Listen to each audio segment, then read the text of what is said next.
Hello and welcome to my first video. It's a gloomy day. I can see from here the fog, thick and cold, over the hills in the distance. The rain has been falling down relentlessly all morning and the wind howls and I can hear distant thunder somewhere. So I thought that it would be a nice day to make a list of 5 books that are easy to read, short and inexplicably beautiful.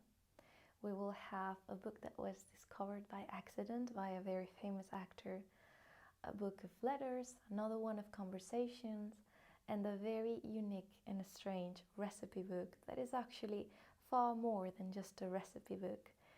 So if you're interested, please make yourself at home and let's just dive right in.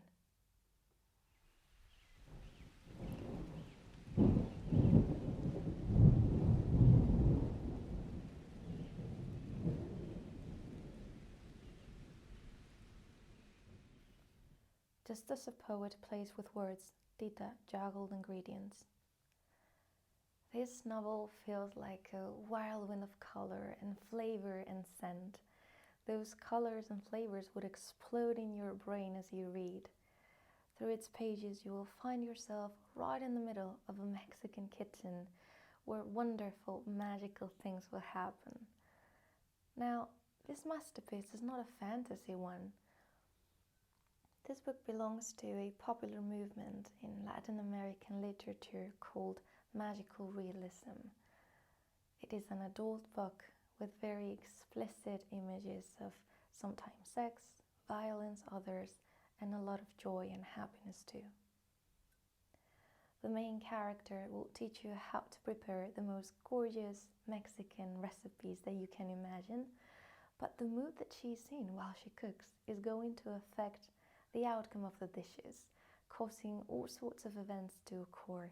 So for instance, if she feels sad, the food may just not turn out right, or those who eat it will suddenly fall deep into a state of nostalgia that they won't be able to explain. And when she has, let's say, feelings of anger and lust, the dinners will engage in violent or very passionate scenes. And it is through those headspaces that the wonderful, dark and raw story of the family will be told. So just as she juggles ingredients, this book combines the wonderful recipes, a very interesting family story, and that sparkling touch of fantasy that turns this novel into one of the most beautiful and original ones I've ever read.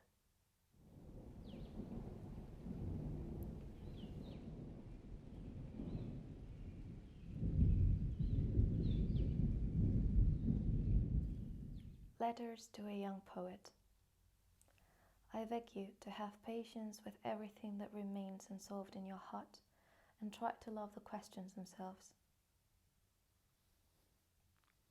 I first read this book when I was 15, and if I still to this day, if I have to recommend it to someone who's beginning his life as a teenager or as a young adult, I would still recommend it. The book is a compilation of letters that were written in real life and that were sent back and forth between the author and the reader that was asking him for advice. But the advice contained in this book is not fast fashion kind of advice, but rather hand-tailored advice. Reliable, realistic, cringe-free and not sugar-coated. It is wise advice, necessary advice, hard at times, but very healing. I also think that introverts will particularly enjoy this one.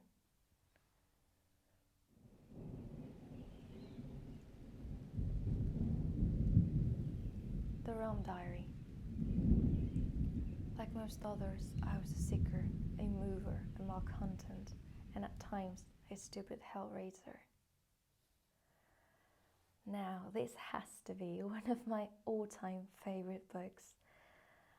It was actually Johnny Depp who found the manuscript, the original one, inside a cardboard box full of papers, and he described it as awfully good, which is literally and figuratively a perfect way to describe this piece.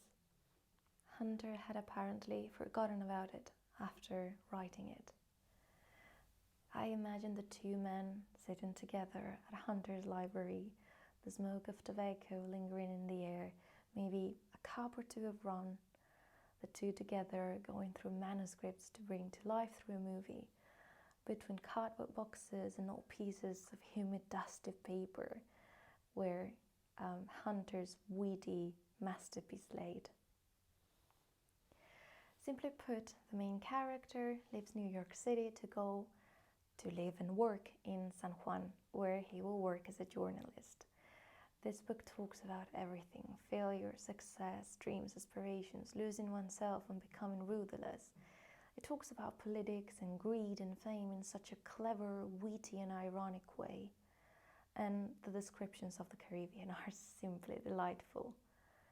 There's so much wisdom inside the pages, and very explicit, hard scenes sometimes, but beautifully written. For 50 years, you carried me through a wonderful adventure, through a dream where there was no place for reality.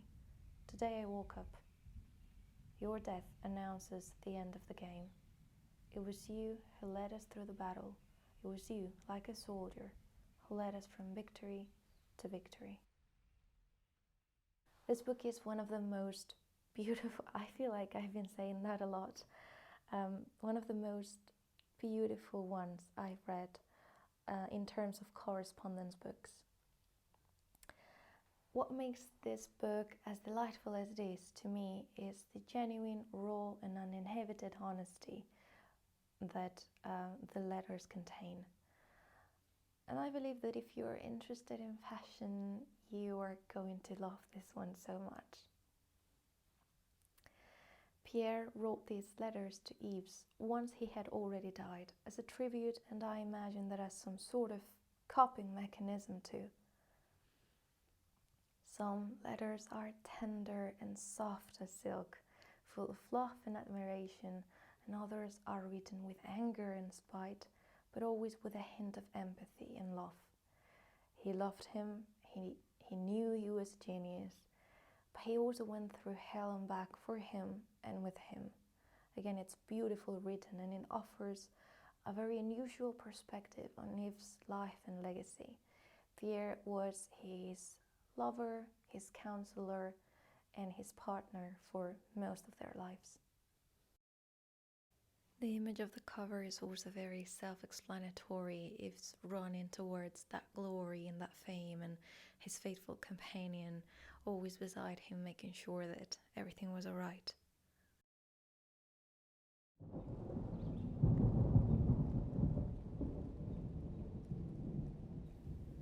We're nearing the end of this list with conversations with Capote.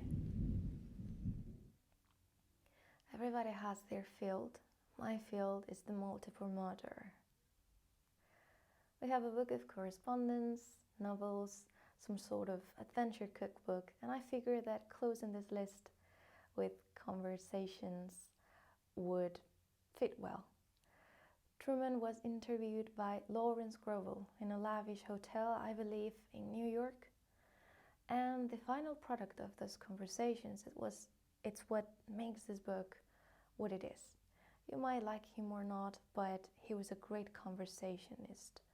Witty, ironic, clever, quick, and this book is also quick to read and very interesting. It offers a very unconventional view of his personal life, the personal life of an extraordinary man, and its deranged adventures. I hope you've enjoyed this list. I'm not expecting a huge audience, to be honest, maybe just one or two of you. But if you made it here, or and if you want, I would really love to read some comments telling me what you like, what you didn't, and if you actually have read any of those books, and if you would be interested in more videos like this. Thank you very much for sticking around. I hope you've enjoyed it, and see you hopefully very soon. Goodbye.